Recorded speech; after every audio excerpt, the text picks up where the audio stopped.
नमस्कार मित्रांनो, जय श्रीराम, जय बजरंगबली. तर संध्याकाळचे 6 वाजलेले आहे. बघा आमची श्रीजा गाईसाठी चारा काढून आणला तिच्या गाईसाठी बरं का. आमच्या श्रीजाला भरपूर काम असतं मित्रांनो. दिवसभर तिचं काम चालूच राहतं. लय काबड कष्ट करते आमची पोरगी.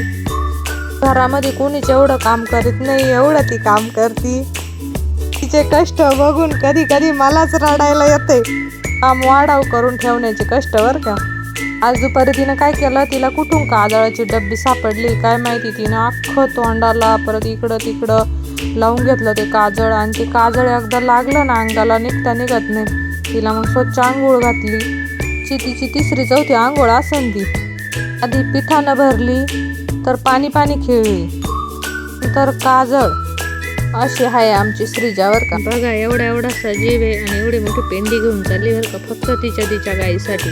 पण ही माझ्या लहानपणीच असते बरं का मित्रांनो. ती मोठी झाल्यावर आपल्याला पण ती माझ्या पाहायला भेटत नाही आणि मुलं पण समजूतदार होऊन जातात. ती वेळ जेव्हा असते ना तेव्हा जगून घ्यायचं मित्रांनो. कोणीतरी म्हटलेलं आहे लहानपण द्यागा द्यावा. मुलं असे मस्तीखोर असतात, लहानपणीच मस्ती करायला भेटते. लहान असल्यामुळं त्यांना कोणी ओरडत पण नाही. काही चुकी झाली पण तरी पण मोठे माणसं म्हणतात का जाऊ द्यावा तो लहान आहे किंवा ती लहान आहे असं म्हणून विषय सोडून देतात. लहान मुलांना पण तेच पाहिजे असतं. तिला चालता पण येत नाही बरं का. तिच्या अंगापेक्षा बोंगा झालाय तरी पण ती घेऊन चालली तिच्या गाईसाठी. आणि तिची गाय नाही तर नाही आहे मित्रांनो. तिनं चरायला नेऊन बांधलेली आहे आम्ही वावरामध्ये. पण ही चालली तिच्यासाठी घेऊन आणि पुढं बघू पण राहिली. गाय तर दिसाना. नंतर घरी आणली. तिला म्हटलं जाय गायला टाक, पण तिला गाय दिसाना. तिला उमताना कुठं टाकावं कुठं नाही. ती माझ्याकडे बघायची सारखी का मला विचारत होती जसं काय कुठं टाकू ही पेंडी. मी म्हटलं टाक तुझ्या गायच्या जागी तिथं. मग तिनं पेंडी वगैरे टाकली. नंतर तिच्या नानीचं काम चाललं होतं. मिरचीचं बी टाकलेलं होतं आम्ही. छान असं रोप झालेलं आहे. पातलं तण काढत होती ती. हे बघा तुळशीचं झाड किती छान आलंय. मी कुंडीत लावलेलं बरं का झाड, पण ते जगलं नाही आणि खाली छान झाड आलंय. नंतर पेंडी आणली म्हणून श्रीजाचे पप्पा तिला म्हणत होते मला एक पी दे, पण तिने काही दिली नाही. डोकं फिरलं होती, कोणतंच ऐकत नाही. नंतर तिनं पप्पा केला इथं. म्हटलं जाय जय बाप्पा कर. जय बाप्पा करायचं पण तिला सांगायला लागत नाही, ती लगेच करते. ते बघा मित्रांनो.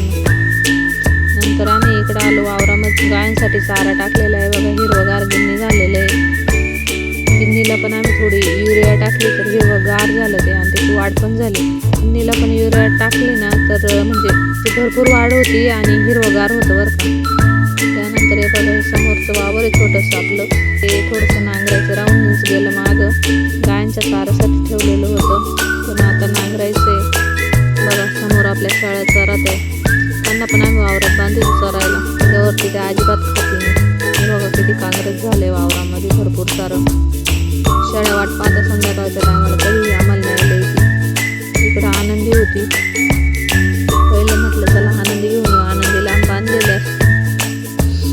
आनंदीनं मस्त खाल्लेलं होतं. झोपलेली होती ती भरपूर. आज काय त्यांना चरायला सोडलं नाही कारण आमचा फवारा चालू होता वावरामध्ये. हे बघा सोयाबीनमध्ये म्हणजे सोयाबीन नाही शेजारच्यांची आहे पण त्याच्यात पाणी आलेलं.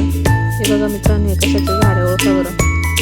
चंदनचं झाड आहे. मी लावलेलं नाही असंच उरलेलं आहे. तर श्रीजा थकली होती. तिचं चाललं होतं गुडघे चोळायचं काम. तिथे तिचे हातपाय ती जाबीत राहते. त्या किटीला वैताग देते. गेली किटी पळून. नंतर आली टिक्सीची किटीची आणि श्रीजाची मज्जा चालूच असते. दिवसभर त्यांचे राडे चालूच राहते. कधी मी इतकी वैतागते नाही हिला. एकटीच रडत कसं ते बघा. आणि टिक्सीला म्हटलं चल माझ्यासोबत आपण शाळा आणायला जाऊ. तर कुठे येते इथं बसली ठुमकून तर उठलीच नाही परत. हे बघा मित्रांनो परत फवारा पण चालू होता आणि मी गवत पण कापलेलं.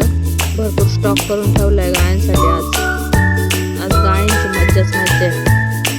नंतर आम्ही गाय आणली वावरातून. पायखुटी घालावं लागत नाही तर ती लई पळती इकडे तिकडे. पंच पिकं पण असतात त्यामुळं आम्ही तिला पायखुटी घालतो. हिची एक खोड ती नाहीच म्हणते बरं का प्रत्येक गोष्टीला. नंतर श्रीजाच्या पप्पांचं चाललं होतं ते दावतीच्या गळ्यात बांधून दिलं गुतू नाही पायात म्हणून. आणि ते तिला सांगत होते तू आज चांगली चरली नाही, तुझं पोट रिकामं दिसतंय. दुसऱ्या गायांसंग टापा मारीत बसली असं तसं. ते ना कधी गायांसंग बोलते बरं का, माझी पण तशीच सवय, मी पण बोलते गायांसोबत आणि त्यांना आपण बोललं ते पण समजतं बरं का. मित्रांनो, आज आमच्या गावामध्ये ना यात्रा होती, मग मी पण गेले होते रांगोळी टाकायला. लक्ष्मीआईची यात्रा होती. बघा मी आज ना रांगोळी टाकली. जसं माझं लग्न झालं मी इकडे आले ना तसं मी काढते बरं का रांगोळी. मला रांगोळीची आवड पण आहे. बघा कशी आली नक्की सांगा बरं का रांगोळी मित्रांनो. कलर एवढे नव्हते पण मग ॲडजस्टमेंट करून काढली मी. हे छोटंसं मंदिर आहे आमचं लक्ष्मीआईचं गावात. मग मित्रांनो बाय बाय. ही खोडकर श्रीजा स्वामी आजोबांची नात, बैरागी कुटुंबाची लाडकी लेक काय तिची बात, आणि ही आमची खोडकर श्रीजा राणी, काकडीकर शेतकरी शान आमची मोठी, हिरवीगार शेती सोन्यासारखी माती, काकडीकर शेतकरी आम्ही